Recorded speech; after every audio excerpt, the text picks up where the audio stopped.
So what do you do if the dreaded day arrives and an ET1 or an employment tribunal claim lands at your office? Ultimately, it can happen to any business that employs someone. It doesn't necessarily mean that you've been a bad employer or that you've done something terribly wrong. Employment tribunal proceedings can be issued by anyone at any time, even whilst they're in employment. And it's very rare for a claim simply to be rejected on the grounds that it's got no prospects of success without there being at least some sort of tribunal procedure first. So, first of all, try not to point fingers or start a blame game internally. It's not productive and it's not going to help you get off onto the right track. Secondly, always take advice. We see such a difference between professionally drafted defences and those that are done internally, even by very experienced internal HR.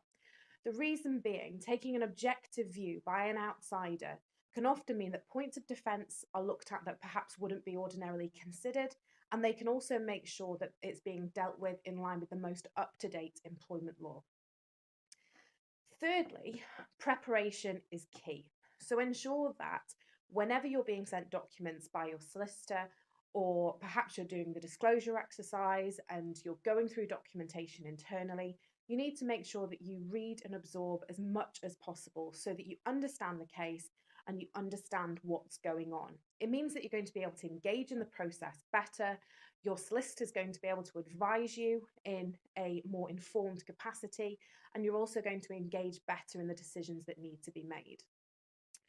Employment tribunal cases can be defended. You don't always have to settle them, and it doesn't always mean that you're going to go down in tribunal for thousands of pounds. They can certainly be defended successfully, but the key is early preparation, ensure you engage professional advice, and make sure that you're not inwardly pointing the finger and aligning blame. So, in summary, ensure that you always take professional advice and make sure you give the tribunal the time it deserves to ensure that you are absorbing that documentation properly. I hope this helps.